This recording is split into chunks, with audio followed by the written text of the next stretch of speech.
Hello, everyone, and welcome to another episode of the Rouge Rugby podcast, focusing on real Canadian rugby. I'm Stu Hardy, joined as always by Derek Brissett. Derek, it was a monumental week of rugby that we've just had, especially for Canada, the America's Rugby Trophy. Obviously, we'll get to that a bit later, but the main highlight was the women's quarterfinal against the USA. A bit of a deja vu going on, having played them in the final round of the group stage last week. And now we're talking about them again, but it seems, different week, same result. So what do you make of the rugby that's been happening? Yeah, I mean, I guess we'll get into the games in a little bit here. I thought it was, obviously a very, very entertaining weekend. The Women's World Cup, the quarterfinals, a lot of high skill on display. Absolute like monsoon amount of weather though for the final two semifinal games there. And like the England Australia game, and then obviously Canada USA played in some pretty wet conditions, which obviously made it kind of interesting. A little unfortunate that none of the four games were like overly close, but the final four teams that are remaining are really the final four teams that you'd kind of expect to be left going into the tournament. So no like huge surprises for that. And over the rest of that, man, enjoyed a lot of just rugby in general over the weekend. Like you kind of said, it was nice to see. We'll get into it again later. Nice to see the men get a big W down in Brazil. Nice little midweek dub. That was obviously a lot of fun.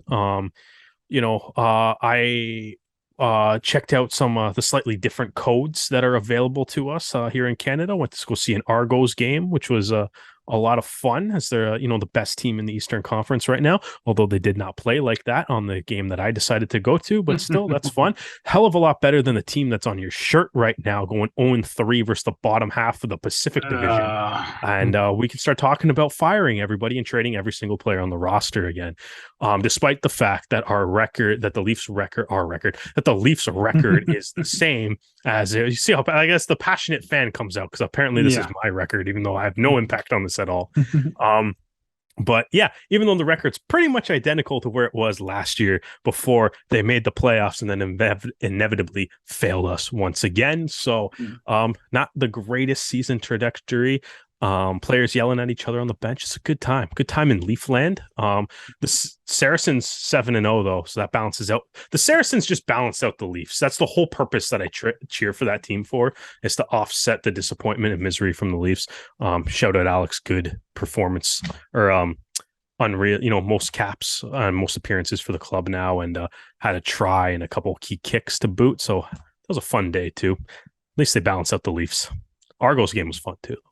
Yeah, I've got to say, from my European team perspective, it's not going quite well. Ospreys have played 7 games, won 1, drawn 2, lost 4, have 2 try bonus points, but 3 losing bonus points. And one of the draws was against the champions of last year, the Stormers. So, I think it's obviously still early in the URC season. Obviously, we've only played 7 games. They've still got 11 more to go. It's not, at this point, you throw all the water out of the bathtub just yet. Wait till game 8, then we'll decide then. But, not the greatest trajectory. Obviously, soon enough, we've got the Autumn Nation Series and the rest of the Autumn Internationals, and that means the URC takes a break during that international window. We've also got the European, well, I say European, it's more like Champions Cup now that South African teams are involved. So, yeah, obviously not the best start to the season. They're basically doing what the Leafs are doing. But, when it comes to qualification, and with the URC and with the shields that they have with teams of 4, so they have the Irish shield, the South African shield, the Scottish and Italian shield. Is basically whoever finishes top of those small groups will qualify for the Champions Cup. So you never know. It's still early doors, but we'll be talking about that in about 5 months' time. So we'll deal with that then. Yeah. Let's focus on I was going to say though, before we go, since you're talking about like, I guess some of the internationals and stuff coming up or European rugby, how cool is it that England is putting last names on the backs of the kit? Well, it's not just England; it's Scotland as well. Scotland's doing So it too. I didn't see Scotland's doing it. So Scotland and England are putting last names on the back of the kit. Perfect. I love this. yeah, I think this is the first time they've done it. I know that Wales has done it. They're not doing it this year, but they have done it previously. Yeah. So, and we've talked about it before of how MLR needs to just have like a rubber stamp and say every team needs to do this. Oh yeah. And it's like promoting the athletes, getting more ideas for commercial revenue and things like that. And people have actually been saying, is it easier just to have guys have these kits made with their names on the back, and then you can just like print the number on or tear it off after a game and things like in a way of way where you can change the number instead of changing the name. That's actually exactly that's like not that. Bad. I saw like I think somebody that works for the Newcastle Falcons. I think I can't remember who it was in the name. I saw a Twitter thread. I think they worked for the Falcons, some sort of marketing thing. Or whatever, kind of started a thread on saying like, the pros and cons of maybe doing either one. Obviously, there's some cost with just having the sheer number of jerseys that you kind of need for certain guys and stuff. Some guys play multiple positions. They might need 3-4 jerseys. So that's obviously a little bit of cost, but I think like even in the Premiership right now, like I like seeing that they have like the last names on. I think though, like one thing, because I know part of that conversation that I saw on Twitter from that Falcons thread was like what I mean, if it should be like can go to squad numbers or something. And I'm not sure you need to do that, because I do like the 1 through 23. I think that's something that differentiates itself from a lot of sports, and I think I want to keep that rugby traditional element in it. So but like I think unlike the Premiership, 1 through 23 should have names on the back. The guys that come off the bench aren't less important just because I think that's 1 through 23 should have names on the back. And then I think like the next step too, like England, Scotland, and any other nation that wants to do this, like start selling jerseys with names on the back. Yeah, too. Like that's gotta be something that's got. Anyone who lives in Toronto or by extension Ontario knows that MLSE have sold like Raptors jerseys, Leafs jerseys, TFC jerseys with specific players' names on for an extra, was it $20-$30 a pop? So, but like I think the big thing with that too, like okay, so like going back to like when I used to work at the Hockey Hall of Fame, people would wear jerseys like all the time. Right. And it's like, in all honesty too, like part of it, and it's something that I think like rugby kind of misses out on too, or like rugby fans and like the shared experience of like the rugby community, rugby fans or whatever, is just like, it's honestly like really cool sometimes to see somebody to like walk in, say like we're in Toronto, to like walk in and be like, oh, like this person's wearing like, a Tucker jersey, or you know what I mean, or a Paq-win jersey or something, right? And it's like and it's like people aren't just wearing like Matthews or something, right? Wearing, like I said, Tucker, Paq-win, Gilmore, even going back to like Sittler, because that's when like they kind of started selling jerseys at that point in time too, right? And it's like you can see people that have like the jerseys from like the different eras, and you can define that based on players. And it's also kind of fun, like sometimes you see like random ass players or whatever, like like, oh, you get like maybe like a, I don't know, I'm trying to think of like a random, like a Jason Blake Leaf jersey or something, right? And it's like, was he necessarily a great Leaf? No, maybe not, but it's kind of fun. Like that's like a little mark of that kind of era. You get some of the randomness or whatever, which is something that it's like you don't necessarily get in rugby too, because everyone just, especially for teams like the All Blacks who don't really change their jerseys ever, right? And it's always just like, oh, did it have a white collar this year or did it not? Like whatever. You know what I mean? So it's like, I think you can kind of get that fun. And it's kind of a fun way to spark conversations and stuff too at the pub or whenever like you go out and things like that. I think if teams, genuinely believe if teams sold jerseys with names on the back, then like rugby fans would buy them. And a lot too, and probably buy more, because right now you buy like the one kit for your team. But if you had like, you know what I mean? Like if you have certain players that you really like or whatever on a team, like especially like, in MLR, like if you want an Arrows jersey, you maybe buy one a year. maybe Yeah. you're a big fan, maybe you buy each color, home and away or whatever, Hmm. right? But like if you're a big fan though, and they have names on the back, it's like maybe you start buying like 2, 3, 4, 5 different players. Yeah. I mean, Depending on it. So I think it's a big I love the move. I think it'll help commentators. I think it'll help fans learn the game. I think it'll help the actual ability to market players on an individual level.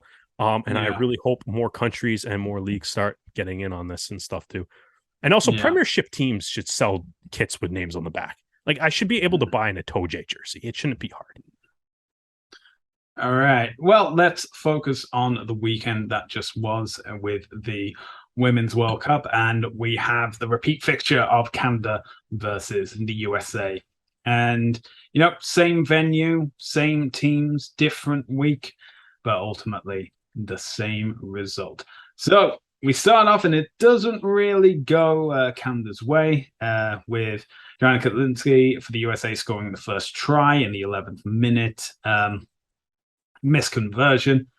But, I think that's the thing. I think it took Canada like 10 minutes to get warmed up. As we said, monsoon rain, it was getting in the way of everything. Like had lots of handling errors, lots of forward dependent movements going on to, get momentum going. But then in the 19th minute, McKinley Hunt scored the first try for Canada, and Sophie de Goody was able to get the conversion, giving Canada the lead. Then, about 5 minutes later, we have one of the tries of the tournament with Karen Paq-win, her in a foot race and ultimately coming out on top of that to score Canada's second try. De Goody, unfortunately, unable to get that conversion. And then it swings back to the USA, who in under 10 minutes then get a try from Hope Rogers, and Aliv Kelter gets the penalty. And actually, no, I'm getting ahead of myself. Hope Rogers didn't. I was going to say that try did not. Yeah, yeah. I'm just going through the stats on the Rugby World Cup page, and they got it wrong. So if they got it wrong, I'm allowed to get it wrong. That's all I'm saying. No, you got to be better than World Rugby. You got to be better than the governing body. Yeah, I know I should, but I can only do with what I've got in front of me, and that's apparently still in the list. So I was like, wait a minute.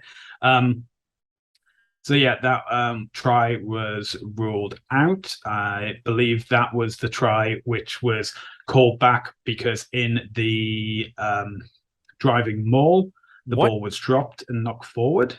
Yeah, what a weird TMO review that was. Yeah, that was so like. I mean, one in my opinion, anyways, clearly a knock on. Yes. If the on-field official missed it, like from her view and stuff, I think it's pretty obvious where the camera was positioned that it looks like a knock on, right? Yeah. If that's out of the field of view of the ref, that's so be it. But it was really weird, like listening to like the TMO try to be like, no, it's a knock on. It's like, trust me, it's a knock on. Trust me, bro. It's a knock on. That's what it was. It's like, no, it's a clear knock on. It's a clear or whatever. Yeah, it's like, man, like it's kind of bizarre. But yeah, exactly. I was like, yeah, this is like kind of strange listening to this TMO review because they're just arguing.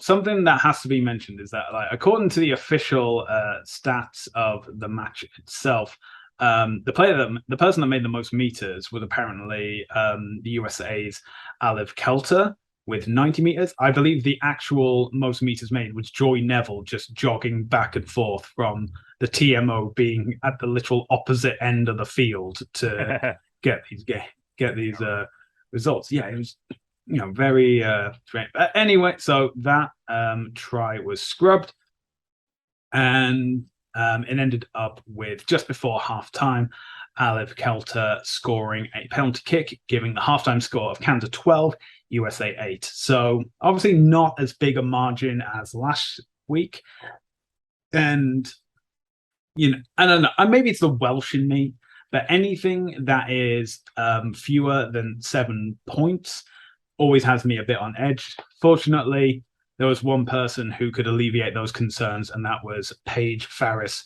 able to score a try within 1 minute of the restart. And We had Goody get that conversion because obviously it was under the post. I mean, if Sophie had missed that, that would have been major concern. Then we had Olive Kelter getting another penalty for the USA, bringing their total to 11. And then, just as Canada were making progress towards the line, Kelter gets called up for a high tackle, gets yellow carded. De Goody takes the penalty, extends Canada's lead further. Then we have a raft of substitutions coming up. So, as we said, like last week, like Tyson Bokaboom, she went from joint third to third overall, most caps for Canadian women's national team. And then about 10 minutes later, we get the final try of the game, which is Alex Tessier scoring.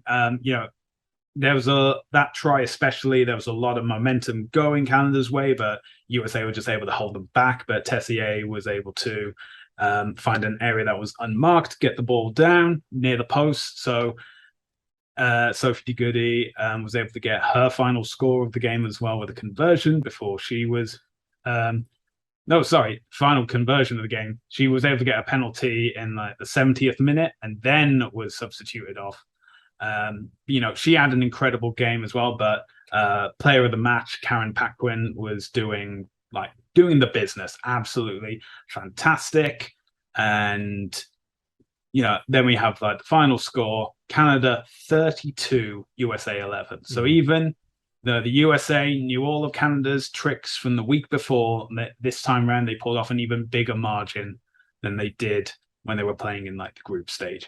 And so that is it for Canada for the first time since 2014 in the World Cup semi-finals. And because of the qualification process for the 2025 World Cup that will be held in England, Canada have now automatically qualified for that. Yeah, this game, I thought this game was great. It's probably the best game Canada's played at the tournament, which is what you kind of want, right? Because, peaking as the tournament goes on.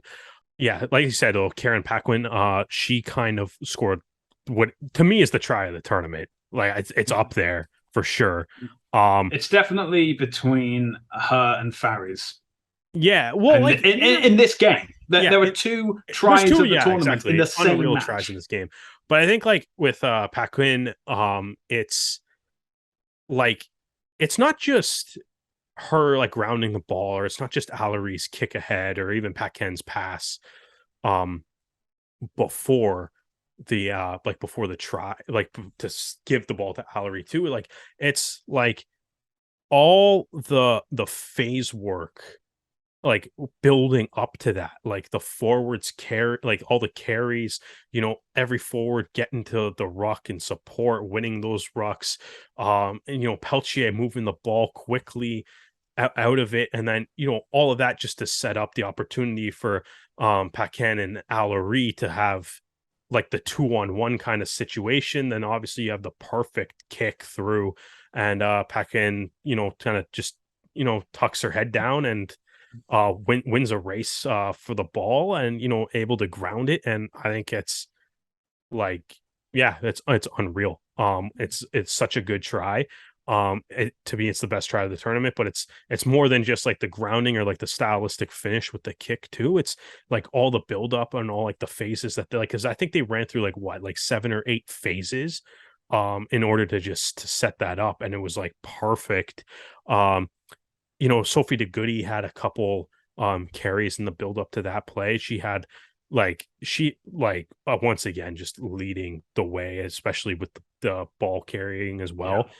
She had another unreal game. Like you said, it was like some of the kicks were a little bit easier than what she's had earlier in the tournament, but like the kicking game significant. Like it was the conversions are going over, all the penalties were going over.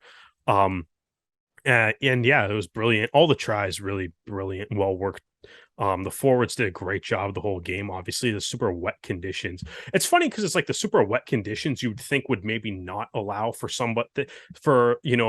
like a fullback to think I'm going to grubber this through for the flanker to like run onto or something. But like it worked out really well, right? And I think with the conditions going into the game, we thought that this would be a really forward heavy game.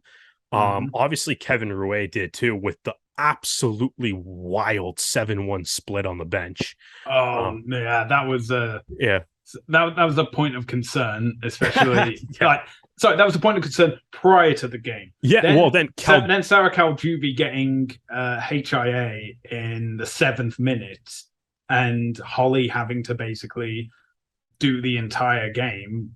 And so if any of the other backs had gotten injured, then we'd have another forward in the game. And asking exactly. And I mean, I know everyone said this, and sense how fast their feet are. But, I know, and I know everyone said obviously, players like Paq-win and Buisa and can all kind of play in the backs. None of them did.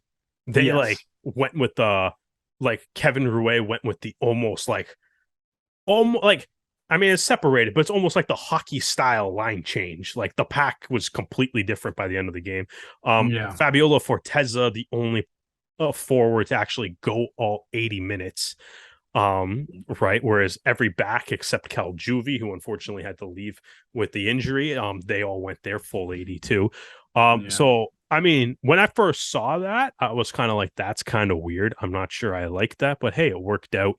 That's probably why Kevin Rouet coaches the team, and I have a podcast that talks about the team. So I think it's fair, but I think as well, for just my heart rate, if he could do a 6-2 for the semi-final, that's all I'm asking. Exactly. Well, I mean, like you said, it's like he coaches the team. We talk about the team. One of those jobs requires a significantly higher amount of rugby knowledge, and it's not the one that we're doing. So, I mean, swings and roundabouts. So. Yeah, exactly. So, I mean, so it worked out kind of wild. But yeah, man, going through it, I mean, like a lot of players I thought had really great games too. And it is actually kind of cool to see like the full out, like almost like, I mean, whatever, to borrow that South African term, like essentially the bomb squad coming out for the second half. Cause it's like, as the game kind of went on, Canada, I think Canada kind of appeared to me to be a little bit more in control as the game went on. Obviously they had a really bad start. The USA pretty much dominated the first 8 minutes of the game.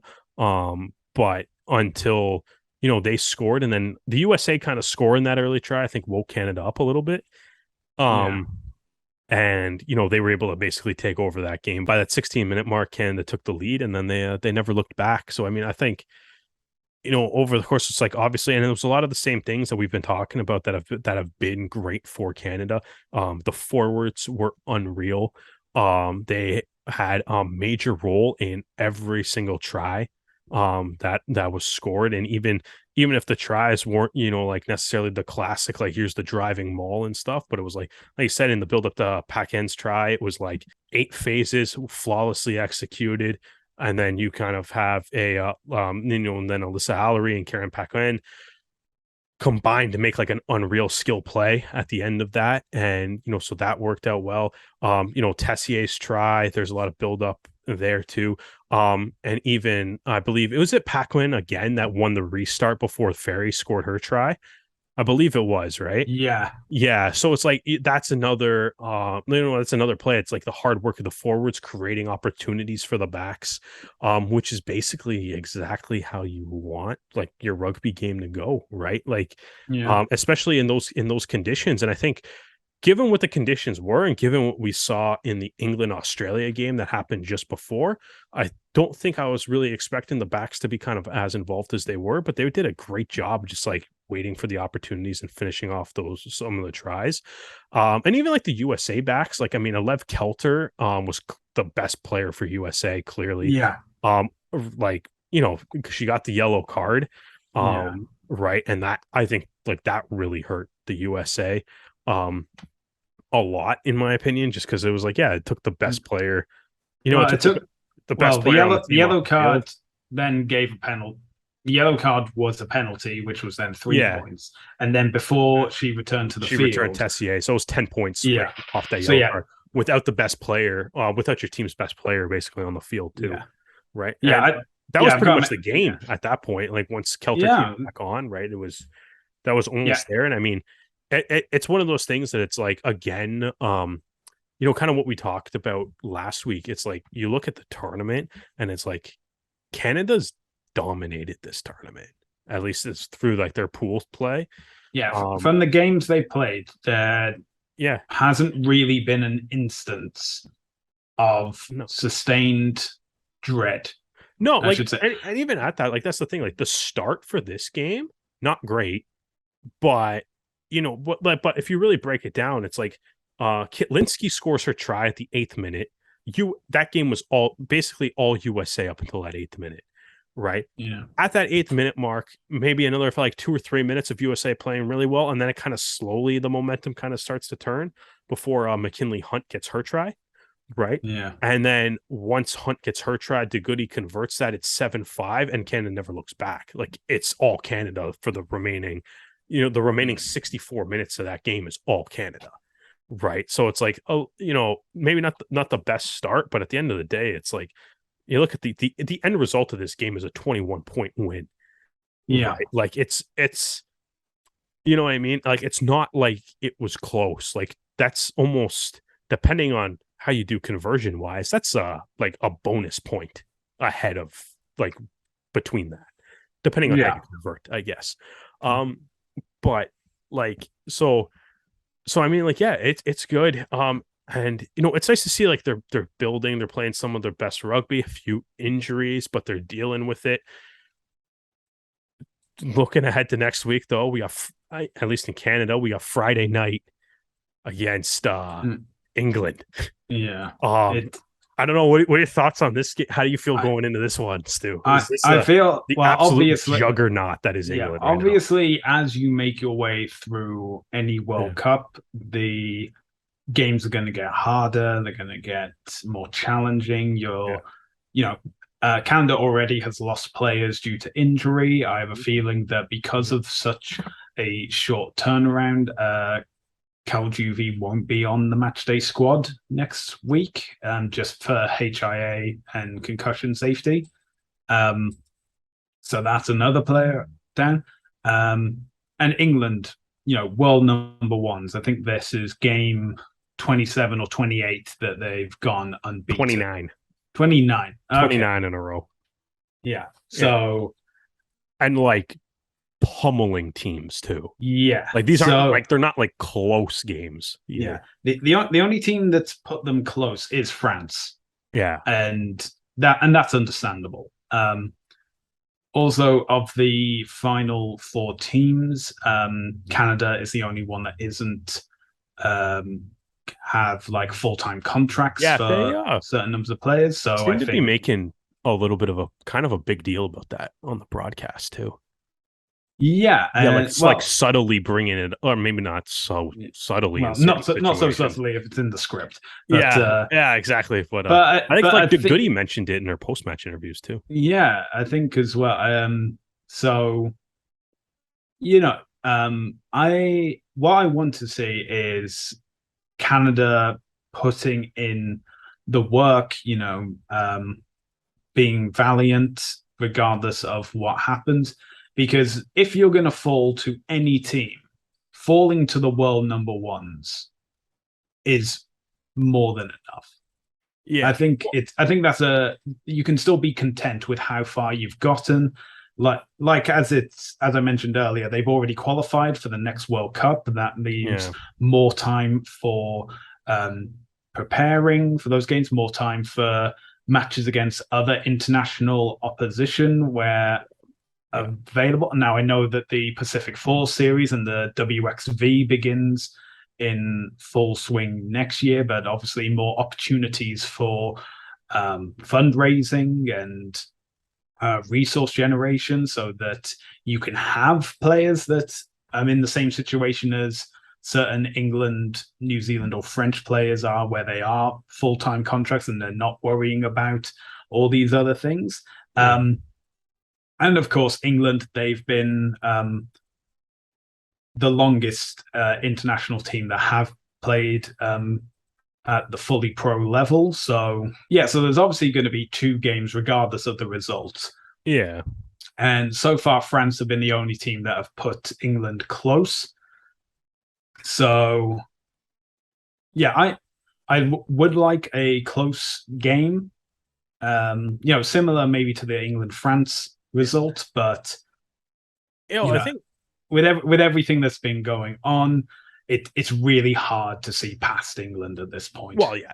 Well, I mean, you can't think past England and stuff too, but like yeah, it's crazy. I think like this it kind of feels like it's building toward like a little bit of like a David versus Goliath thing too. Yeah. Right. And I mean, obviously in that famous story, David's the one that wins, so that's positive, right? Hmm. Um, but like it does kind of feel that way because it's like, you know, it's like realistically, like going into this tournament, it's like, like this is like England's tournament to lose, right? Like it was like I would imagine they were pretty disappointed with the fact that they didn't get 15 points from 15 in the pool stage. So Yeah. like that's kind of gotta kind of eat away at the expectations a little bit, right? But it's like they were going into the tournament, they're clearly the best team in the world. They've been, like you said, they're on a 29 game winning streak. If they beat Canada, that's 30. If they're going to win the World Cup, they have to bring it to 31, right? Yeah. So it's like no matter like whatever that next game that they lose, it's gonna like it's a historic streak that's gonna be coming to an end. Hopefully they don't make it to 30 from our point of view, but it's like that's gonna Hmm. be Yeah. it's gonna be like a battle. And obviously like I think Canada's pack can hang with everybody. And I think that Yeah. I can Canada's pack, the maul, the scrum that can hang with England. Um, England's also got a good, really good pack, too, obviously. But I think the backs might have a really big impact on this game, just based on like, like you said, if you're working through some phases, it's like who's going to have like the center, the fullback, winger, whatever, that's going to be able to finish off a try after forwards like can grind away and open up a gap or something, right? So I Yeah. feel like that's kind of going to be a major factor in this game too. And it's wild. It's kind of cool, like as the tournament's gone on too, though, to see like um, some other like TSN kind of posting a few more like Women's World Cup kind of stuff on their social feeds, or Yeah. the uh like CBC kind of getting a little bit more into it from like that sports talk kind of point of view. I saw Hmm. like the gist, the Canadian like women's sports websites, like social media channels and stuff. Starting to see some posts popping up on their feeds as well too, which is all really great to see. And hopefully, it is kind of true, right? Like as much as everybody loves to see their sport grow and stuff, it's like winning helps, right? So Yeah. it's a big it's obviously a really big game. And can like it's a really big game. It's against the best team in the world on Friday night. And like I mean, if you're going to win a World Cup, right, like I mean, what better way to do it than to go through England and maybe New Zealand, France, New Zealand. I don't know. Who do you think of? What do you think of the other semifinal? Yeah. France, New Zealand. France, New Zealand. I think obviously home advantage is Yeah, going I to was gonna say play yeah. very well. And well, the issue is that the last time France and New Zealand played each other, France won, but Yeah, New Zealand, for a lack of a better term, were a completely different team. No, France yeah, had obviously spent a few months in a more professional environment. New Zealand, the Black Ferns have been on I think their loss to France was the fourth match in a row that they had lost. And then obviously, the women's equivalent of Super Rugby began in New Zealand, and that gave a lot of the players more um, time in professional environments to train and to prepare. And then we had the Pacific Four series, which is also held in New Zealand, which they steamrolled everyone in their way. If we're talking in terms of like history, it looks like France may have the edge in the most recent encounter, but obviously, I think New hmm Zealand they want to put on a show yeah, for their home support, and obviously it's at Eden Park as well. So I think it's going to yeah. It's gonna be be a super cool. big crowd. It's going to be surreal. Yeah, It's going to that's gonna be be cool. a great one Uh, to watch. yeah, I know. Like I think it's been fun, man. It's been great. I'm like each round. I think the games have been getting better as the tournament has gone on, and I think like Yeah, I like it feels kind of fitting that this seems to actually be coming down to the four best teams in the world. Yeah, right. And it's it does make sense that it yeah, should. exactly. It's like, obviously like upsets and things are really cool to see and stuff, but it's like, yeah, it's the four best teams in the world about to, battle for a spot in the World Cup final. And like no matter what happens, it's gonna be an exciting finish to the tournament. And Yeah. looking We should forward to probably that. talk about some of the results as well. So France beat Italy. Final score: France 39, Italy 3. Something I forgot to mention last week. This is the first time any Italian team has made a World Cup quarterfinal, men's or women's. So congratulations to the Azzurri for that. There you go. Next up was New Zealand Wales. Again, New Zealand dominant, only letting Wales get one instance of scoring. Final result: New Zealand 55, Wales 3. And then England versus Australia in the typical northern southern Antipodean rivalry. Final score: England 41, Australia 5. So the USA were the only losing team to get into double digits Yeah. this Well, I mean, entire like weekend. considering the weather for that England Australia game, like Yeah. that felt more like 85-3 Yeah. than what the scoreboard actually reflects. Yeah. That was So that yeah. was some tough conditions they played. So we have the next match, as we said, the semi-finals, which will be against England. That will be on Friday, November the 4th at 11:30 p.m. Eastern Time. So make sure you have a cup of Joe just before you get settled down on the Friday night, and avoid the club. We're going to watch the rugby instead. Unless the club has the rugby game on. I mean, I'd go to that club if I they was were going to doing say like that. that would be a fun time. Yeah, that we Yeah. we should organize that. We need a Yeah. Rouge Rugby Yeah. clubbing night. You can organize that. I'll. Anyway, we stick to the Southern Hemisphere, but we move back to the Americas as we have the final round of the Americas Rugby Trophy. So Chile had already won. This game is just for pride at this point, and it was between the host Brazil 15 versus Canada 15. And obviously, there's been a lot of development coming along in the Southern Hemisphere nations. I mean, just look at Chile and Uruguay and how far they've come along in the past few years. Brazil, not as much. So the final result from this game was Brazil 14, Canada 31. We had tries by Bowen, Coates, Povey, Brody, and Vicolani, and Bowen got 2 tries. And Bowen only got 1 try. He got Bowen only got 1 try. What? Every single thing that I'm using to confirm my facts is lying to me. This is why you can't trust print media. And so yeah, Bowen, Coates, Povey, Brody, and Vicolani. Coates kicking 3 of the 5 conversions. As I said, there was nothing really in it at this point. It was mainly just for pride. There were a few technical issues with the stream at the start, and I was unable to get it back working again. Derek, did you have more success than I did? Yeah, I mean, I think for most people, it seemed like the stream kicked on around the 30th minute. I think so that kind of a couple different links, a couple different Facebook pages. It is actually kind of it is actually kind of funny, like online or whatever, like if you're on like Twitter and stuff, it's kind of funny to see like the Canadian rugby community come together to try to find a way to watch this game collectively on a Wednesday night. So that was good, including like some former player or not some former players, but including some players that are overseas as well, kind of chiming in on helping people find streams and making sure links work and getting around geo blocks and things like that. So I thought that's kind of in a weird way, kind of fun. I mean, obviously, I think everybody would prefer to be able to just watch all 80 minutes, but kind of fun to see the rugby community sort of come together to find a way to watch this game collectively.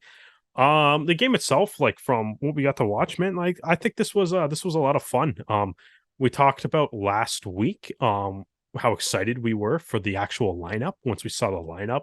Obviously a lot of really young players in this game, guys that have no caps, guys that have under 3 caps. So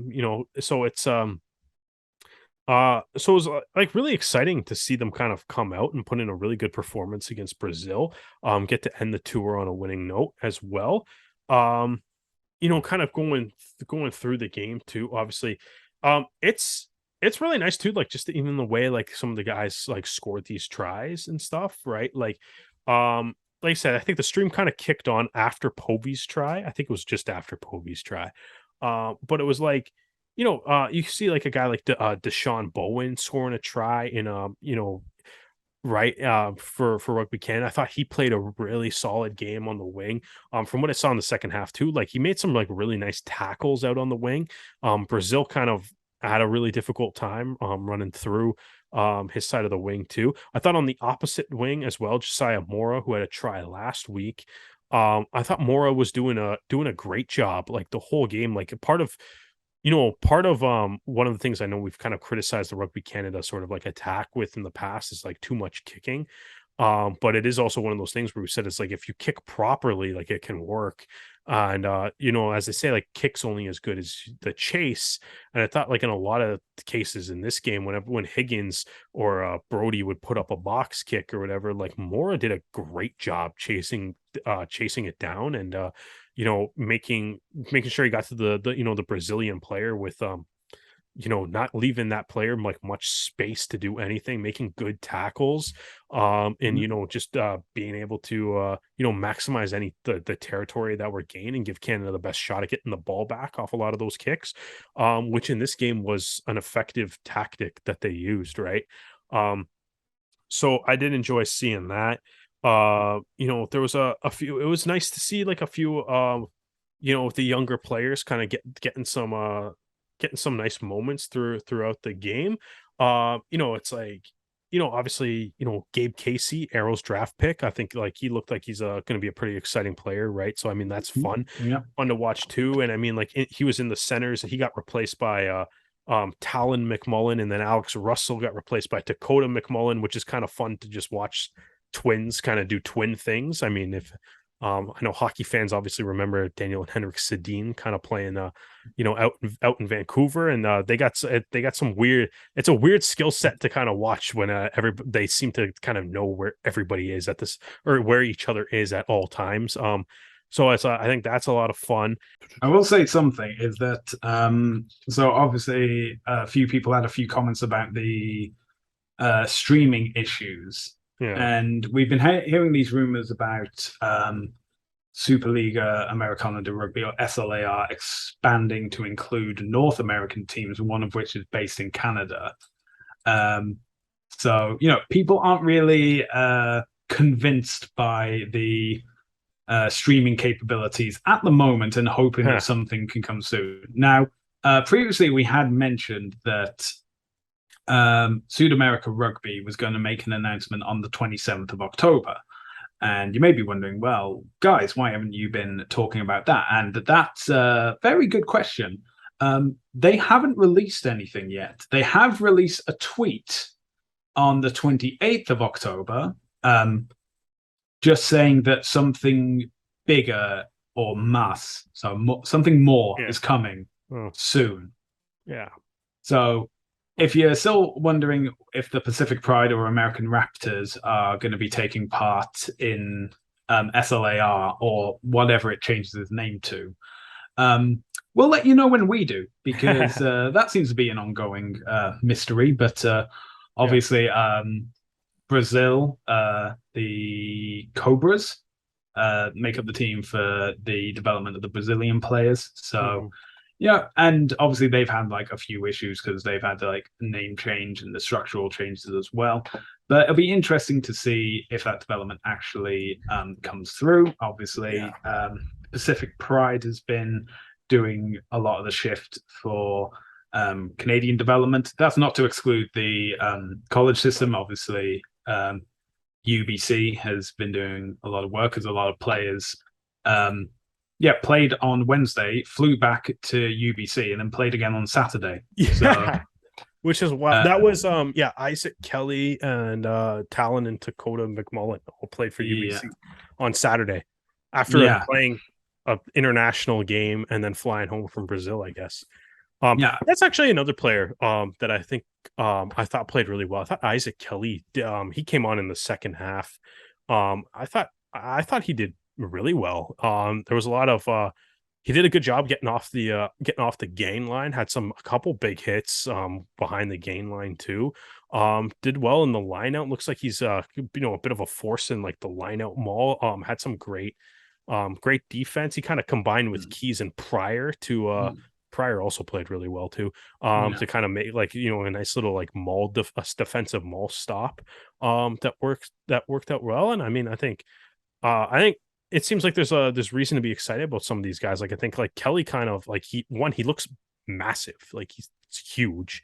yeah, He kind of looks like he could be like one of those like I guess like Jamie Cudmore, Etzebeth, Etoje type, like intimidating lock kind of guys if he yeah. brings that kind of like play style and energy, right? So it's I'm like I mean I'm excited to see what a lot of these guys do. Same too, like I mean, I think there are Mora and Bowen, I think immediately like left Brazil and went straight to Hong Kong too. So um it's it'll be I guess like so I Well, I mean guess yeah, a yeah, lot. I think it's like a few of the sevens players that sevens had come players, over yeah. for the 15s have now gone to Hong Kong Yeah. in preparation Which for I the mean I first think will be interesting round. because it's like I haven't taken a look at the sevens schedule or whatever. I wonder like how many of those guys will be available for the game against the Netherlands and Namibia. I don't think they've announced They haven't the announced that squad full. yet. They No. haven't announced their match day squad, but they have announced the sevens players that will be taking part in Yeah, Hong they've announced Kong. the sevens player. Yeah, the sevens players, but yeah, they haven't announced the squad for the 15s going for the test matches over there. No, Um, that is something else to mention is that the next games that the 15s will be playing, which will be the full senior squad, will yeah, be against the Netherlands on November the 12th and against Namibia again in the Netherlands on November the 19th. So they've got a couple weeks to get their um, get their house into it, order, get a squad going. I'm pretty sure that probably by the time this episode comes out, they'll announce the touring squad for those European games. yeah, And yeah, and this weekend is the first round of the World Seven Series taking place in Hong Kong from the 4th to the 6th of November. yeah, and I mean, I hope like when we'll see what that roster looks like. I mean, it's a full test match, so I'd imagine there's going to be maybe a few more veterans or guys that we're Yeah. used to seeing on the squad heading over Yeah. there. But like I really hope like we see like a lot of guys like Kelly or Rutten or the McMullins or just like any like Pryor Murray, like guys like that.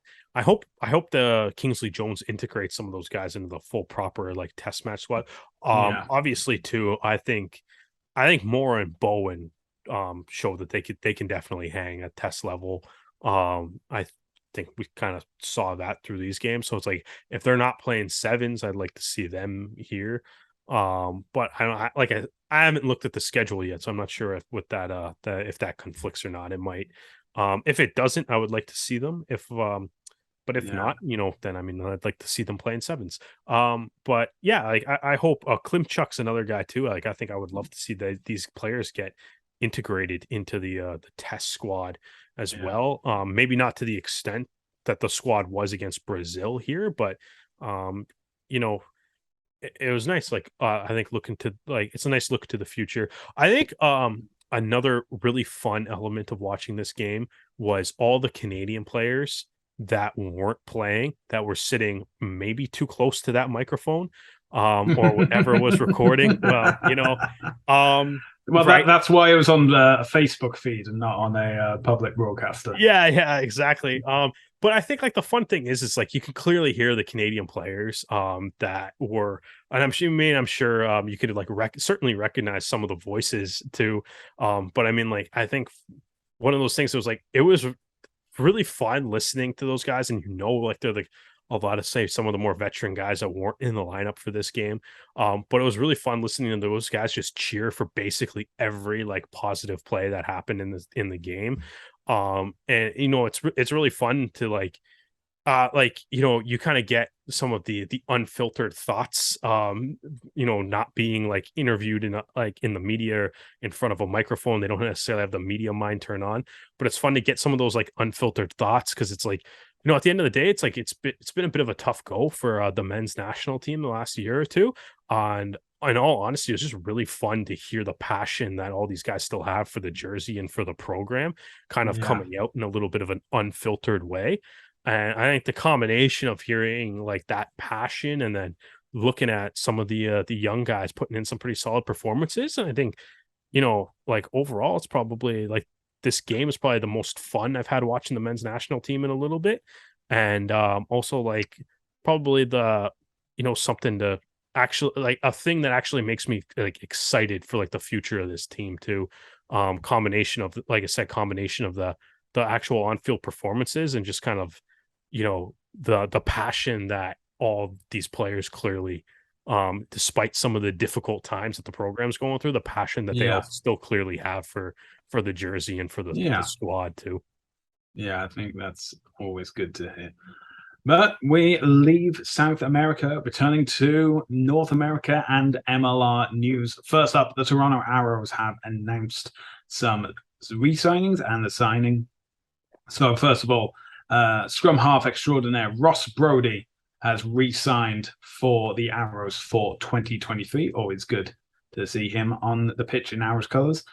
And a new signing, a new international signing, and that is Noel Reid, who plays both fly half and centre, has signed for Toronto from London Irish. Reid has a decorated career so far, including Leinster, where he played in the senior squad from 2011 and spent 8 years of them. He has also played for Leicester Tigers, as well as playing with Agen in the French top 14, or I think it was top 14 then. They're now in the D2. So, yeah, bouncing when it was necessary. He's best known as an inside centre, but he was a fly half for Leicester in the Premiership. So, he is unfortunately capped by Ireland. He had his only test cap for them against Argentina in 2014.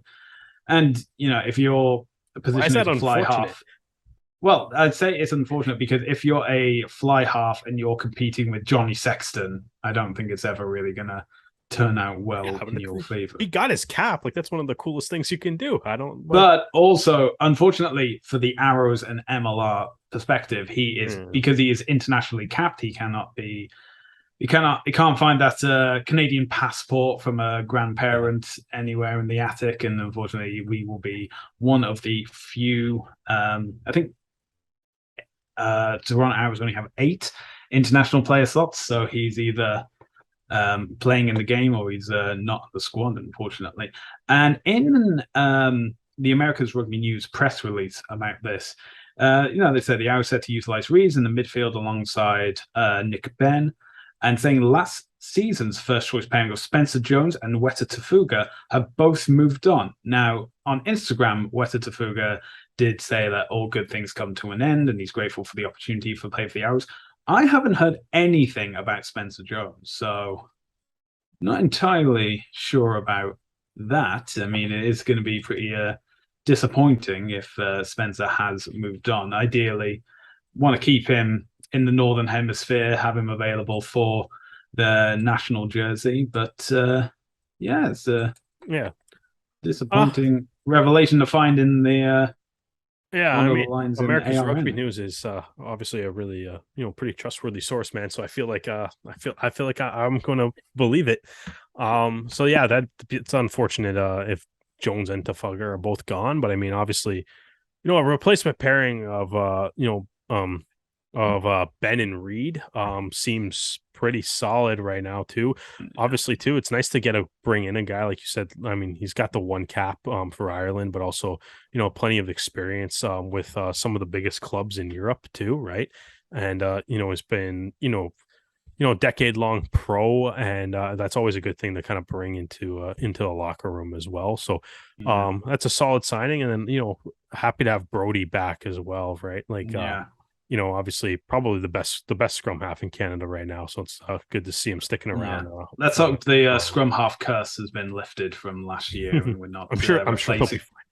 Replacing them every 2 weeks. So on to the bigger MLR news. So unlike what other teams are doing, which is gradually announcing the players that have signed and re-signed, Seattle went on a different trajectory, and they announced their 23 core player pod for the 2023 season. Now, as we said, 23 names listed, but there's only two that we're really interested in, and that is Nakai Penny and Reed Watkins. They have both been named in that pod. And I think what Seattle should do now is continue announcing more Canadians that they've signed if they want to. Because I feel when you look back at their other MLR Championship final appearances, the ones they won had a lot of Canadians in the squad. So I think that's what Clark needs to realize in his coaching decision is, first of all, is this player Canadian? Then I'll have them. Yeah. Did New York have more Canadians in the lineup for that game?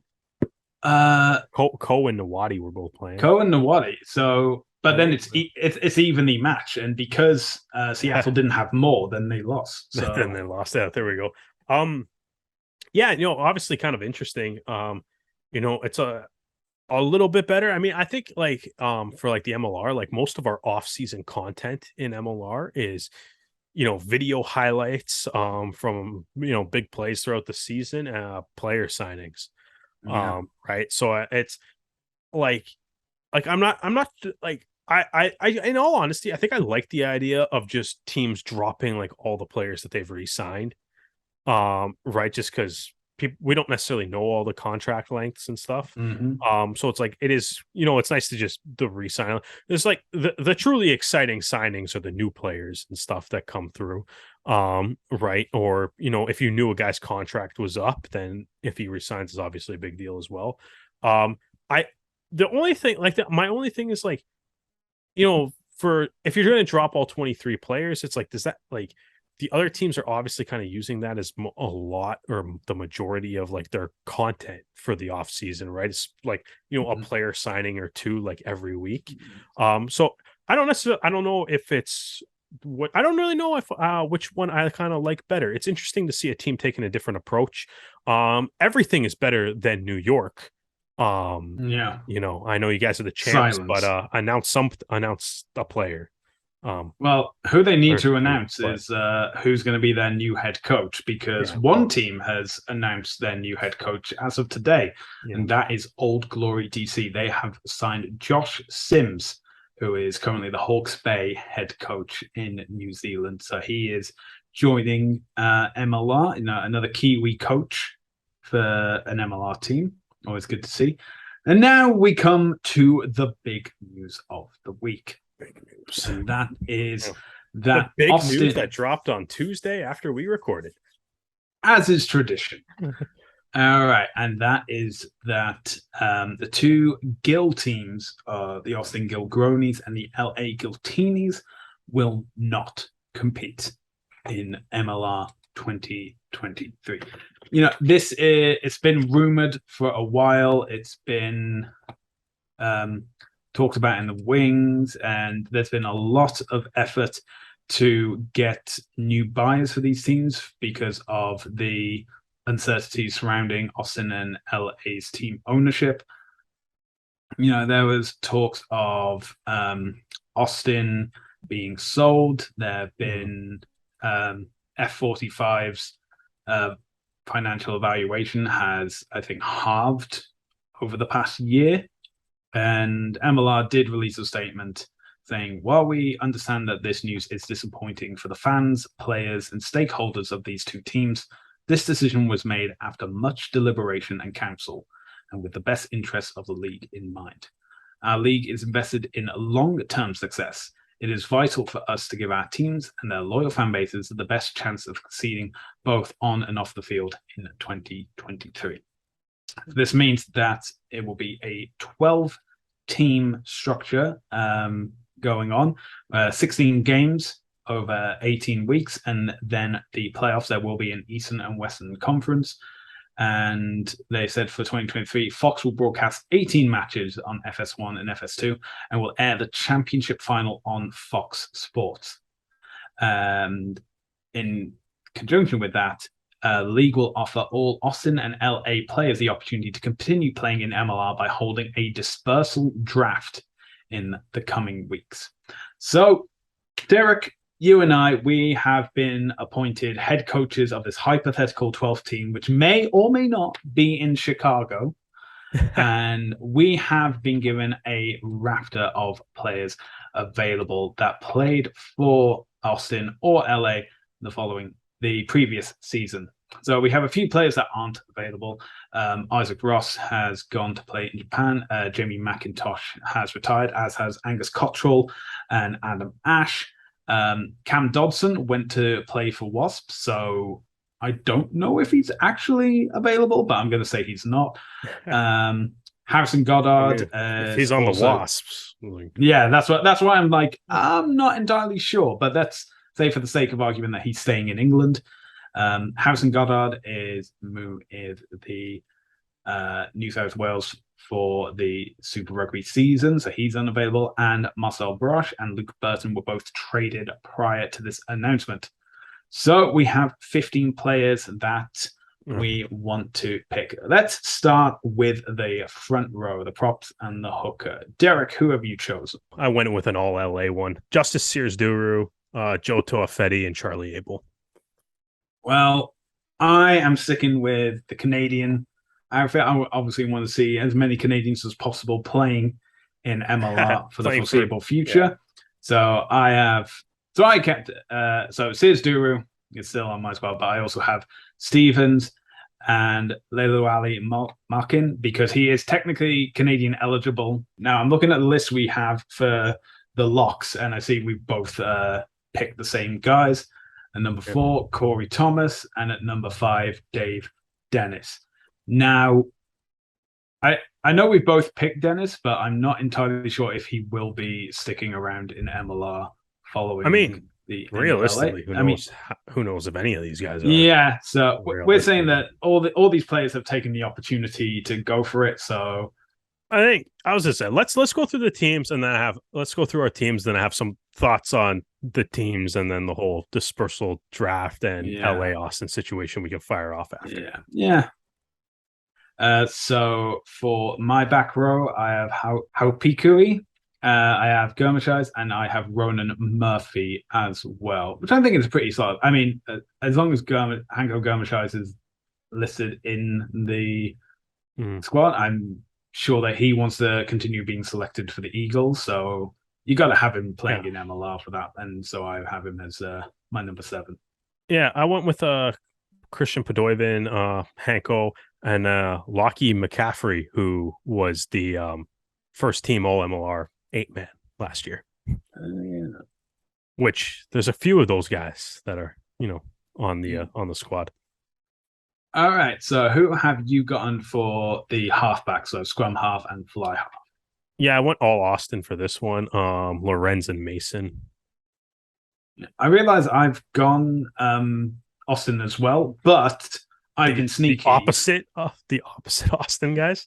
Yeah, but that's just because. So I have at number 9 Christian Alvarez because he was traded to Austin prior to this announcement that Austin. Yeah, so he's technically sucks. An Austin player. Yeah, I was gonna say that sucks. Yeah, also sucks for Alvarez. Yeah, that sucks.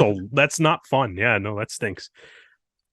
Maybe interesting to see if he actually gets picked up again by NOLA as a result of all this, who have just come out on top in all circumstances. But for number 10, I have gone with Will Maggie.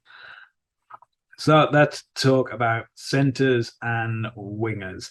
So I'm going to start with winger, and it should be no surprise to me who I'm picking on my wing. It's, of course, Ryan James. Your favorite player? In hot. Yeah, favorite American player. Get it right. Favorite player. I'm pretty sure he's your favorite player, no matter where he's born. All right. For my center pairing, I have Bryce Campbell, and I couldn't pick anyone else but Ben Lesage in the 13 jersey. And then at 14, I have Austin's only remaining Canadian eligible player is Nick Taylor. Just say your fullback too. And I'll just finish off with fullback. He's a sevens player. Well, he was a sevens player. He's now announced his retirement from sevens. Former England captain, Olympic silver medalist. It's got to be Tom Mitchell from LA. Yeah. I went with Dominguez, Julian Dominguez, who's obviously, was unreal for Austin last year. Billy Meeks, who won back of the year and somehow slipped past your team. And then I also went with Mark O'Keefe, who also popped up as the other center on the all MLR team. Connor Mooneyham, Connor Mooneyham, who has to be the first player in MLR history, in any sports history, to be drafted 3 times at this point. So I mean, it's I'm assuming he goes through the dispersal draft, and I went with Chris Matna at Matina at fullback. So yeah, that kind of rounds it up. Now I think though, with both the squads here, we didn't really duplicate a lot of guys. We duplicated some.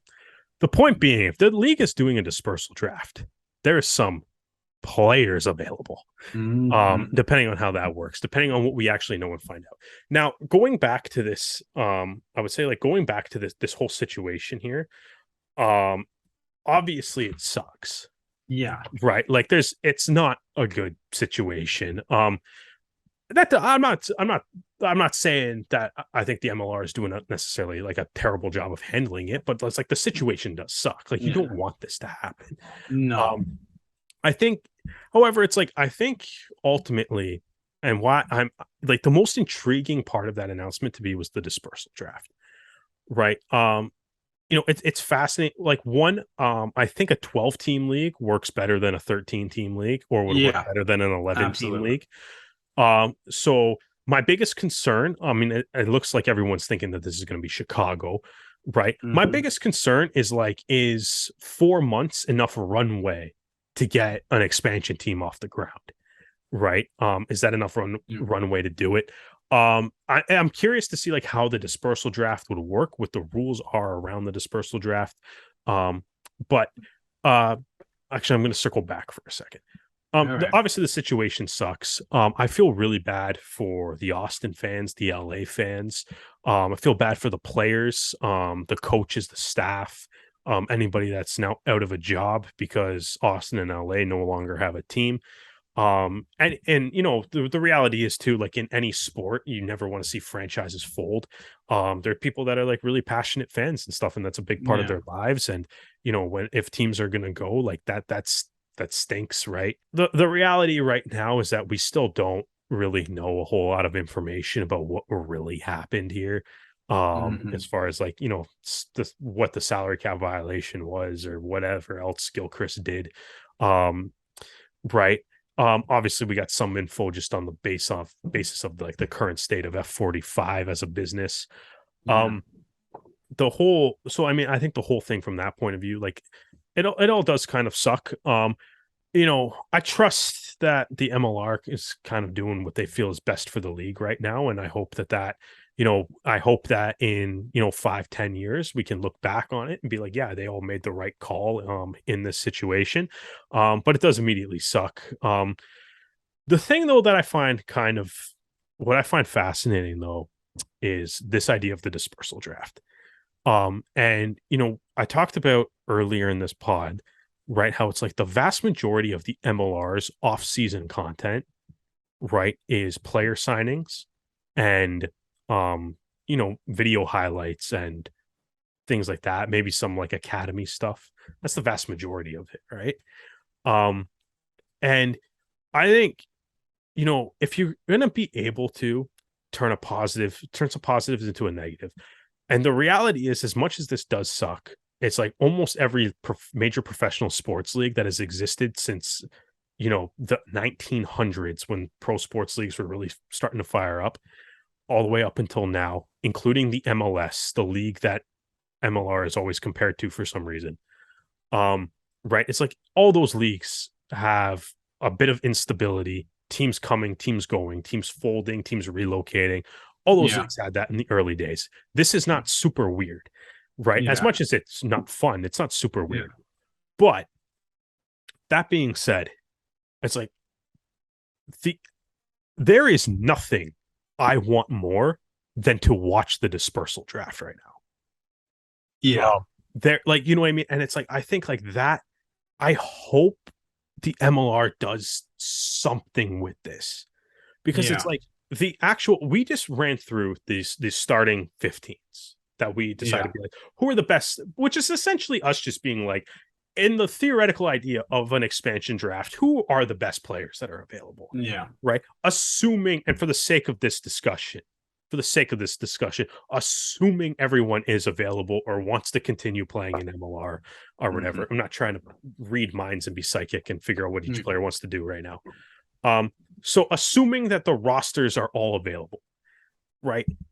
This is absolutely fascinating and should be fascinating to all MLR fans that there's going to be a dispersal draft, because the reality is that they got disqualified from the playoffs. Yeah. They were the two best teams in the Western Conference last year. They were arguably the two best teams in the league, right? And LA obviously was the champs 2 years ago, or 2021, right? So it's like, when you look at these rosters, the players that we just named, like, I mean, you can even go off, like, you know, Ben Lesage, obviously a really big name, probably one of the best domestic players in the league, right? But even we said, like, Billy Meeks, O'Keefe, McCaffrey, they were all first team all MLR, right? Lorenz, I think, was like third team or something like that, right? So you have some of these players. You have guys like Sears Duru, Thomas, Hermesize, Taufete, right? All guys that are internationals. They're Eagles, they're Canadian internationals, right? You have, like, these rosters are loaded. Yeah. Right. And it's like, who, like, put all the other 12 GMs in a room and film this. Because like, this is like wild. Like, if you're like right now, if you like, I don't know how the dispersal draft's going to work. They've released no details on how this is actually going to work. But like, for the sake of argument though, like, if you're looking at this, if you're a fan of any team that missed the playoffs, right? Like, I don't know how you don't look at these two rosters and be like, who can we get? Yeah. Right. And like, how is, like, what are the rules going to be? How is it? I really hope they do, because it's like, quite frankly, there's like franchise changing players available. Yeah. Like, especially like if they did, for argument's sake, did it in the same draft order, like, can the Dallas Jackals just be like Billy Meeks on our team now? Right. Because that changes their entire right. If you do this, if you go 2-3 rounds deep of picking just players off of, like, if you disperse this like evenly or whatever, and you just did, everybody gets like 2 rounds, 2-3 rounds of just picking through both of these teams' rosters or whatever. Like, who can, like, some of the teams like Dallas or Old Glory that finished at the bottom of the standings, like, who could they end up with? Right. That could change the fortunes of, like, that's something that I think fans, like, man, like, that could be really exciting to actually like watch play out. I think it'd be. I would love it'd to. Be interesting I would love to see. I don't know if the MLR is going to do it, but I would love to watch it play out. I'm going to go out on a limb and say they probably won't show it to us. But yes, so a dispersal draft. So a dispersal draft has happened in the past. Yeah, and they didn't do anything for it. They didn't do anything for that. But they also had certain the conditions as well. So they said that. So this is when Dallas were decided to delay their. No, it was when Colorado dropped out. I think they had 2 actually. So okay, so they must have had it twice then, because they had a dispersal draft for Colorado as well as. I don't think they did a draft for Dallas. I think the Dallas players just ended up signing elsewhere. I don't really think they draft. If I either way, in one of those conditions, it was a case of that. Players in that draft, whether that was for Dallas or Colorado, did not count towards the salary cap and did not count towards the international player allocation.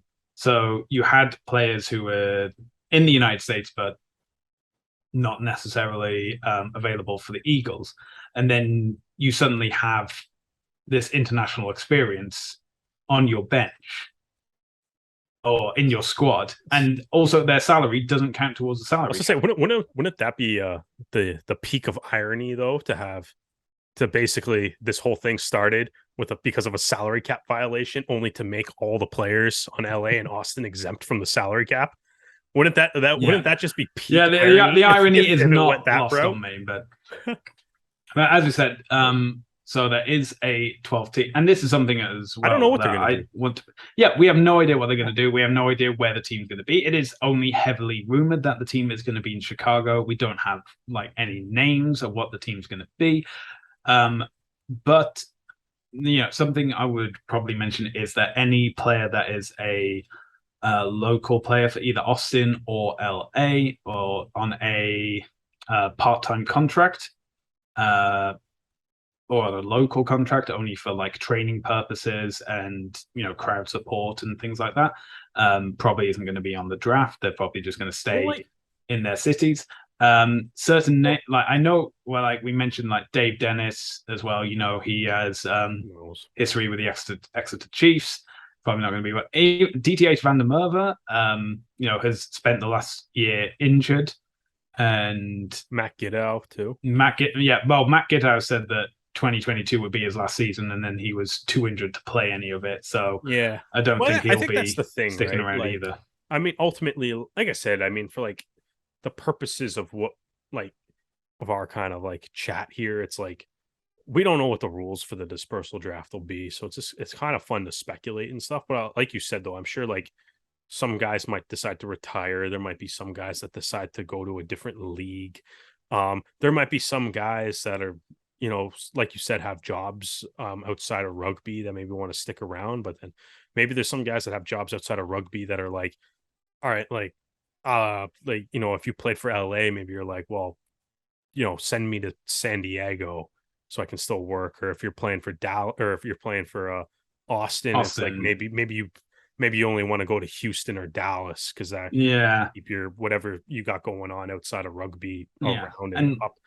And yeah, maybe there's some guys that just straight up like don't want to go because I mean we know like we know that happens in the league, right? Where it's like guys have a yeah, little bit of a say of where they end up through these processes and stuff, right? So yeah, um it's it'll be interesting to see what happens. I mean, I think I think at the end of the day, like it's obviously I think it's a difficult situation that you obviously don't want to see happen.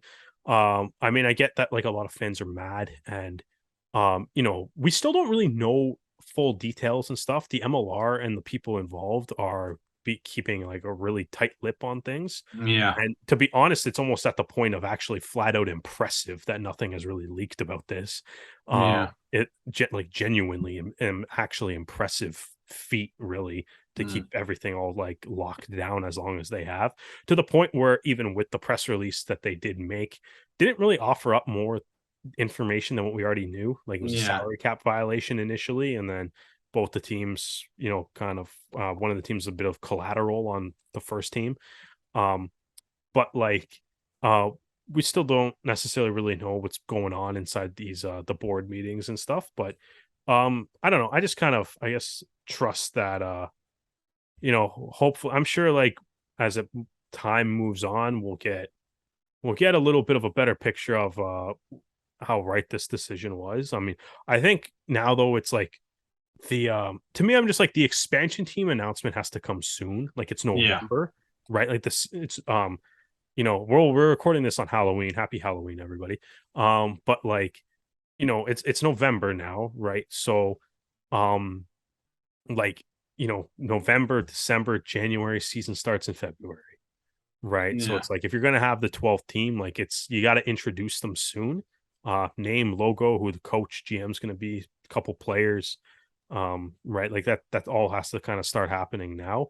Um, right. Like, I mean, earlier in the podcast, we're kind of like chirping New York a little bit for not signing anybody. And we're now finding out that there's a team that we don't even know where or who they are or what their logo is or team name or anything. So, yeah, like that's something that's probably got to happen soon. And then, I would love personally just at the very least, if even if we can't watch, just information on the yeah, dispersal draft. And I mean, like I know, like I think the last time it happened, it was just like, oh, guys on the Raptors just started signing or being announced as yeah, signed, and you kind of figured out what happens. But man, like I don't know, like I just can't help but think like MLR fans would like eat this, like put this on the rugby network. It'd be like the yeah, most watched thing all off season. It's the yeah. biggest story of It, the off season. If you do a It is. dispersal with And these rosters, unreal. yeah. Something I just want to say to the fans of Los Angeles and Austin is that, yes, unfortunately, your teams will not be competing next year, but from everything that's been going on, it just seems that the operations have been suspended. That doesn't mean that there'll never be a team in LA or Austin again. And, obviously, I think there have been some issues with, we're still experiencing the fallout of COVID and how that's having an effect on sports leagues across the world, as well as financial investment as well. Because there have also been rumors going around about a UK-based investment consortium wants to invest in LA, or a New Zealand-based investment consortium wants to invest in LA. And, there's obviously a rugby market in Austin.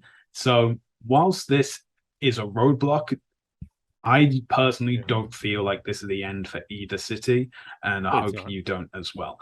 I know for some people have expressed that they will not be following MLR going forward. That is perfectly within their rights, but I'm hoping you'll rejoin us when a team finally returns to your city. Okay. One more question. So it is still going to be a while until we have MLR rugby again, but we do have lots of rugby coming up this weekend. So as we said, the semi-finals of the Rugby World Cup will be taking place this weekend on TSN. Again, that game, Canada versus England, will be on Friday, November 4th at 11:30 p.m. The Premiership and URC continues on Sportsnet. And the Sevens are back with the first leg of the Hong Kong Sevens taking place in 2022. The second leg will be in 2023, and you can find that on CBC.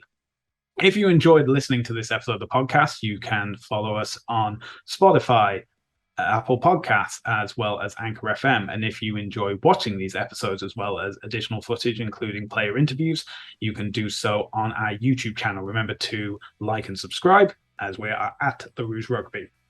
In fact, you can follow us across all social media platforms, including Facebook, Twitter, Instagram, and TikTok at the Rouge Rugby. Derek, where can the fine people find you on social media? You can find me at Percent the Jet across all social media platforms. Thinking about maybe putting up a little poll or something to see who, like, if you had the first pick in the dispersal draft, who would you take?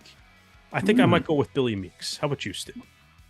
Well, I'm going to stick with the Canadians. I'm going to go with Ben Lesage. Yeah, Benny and Meeks. I feel like Benny and Meeks could go 1-2. That was a pretty dominant thing. So I might throw that up, see what the people have to say, see who, if you had the first pick in that dispersal draft.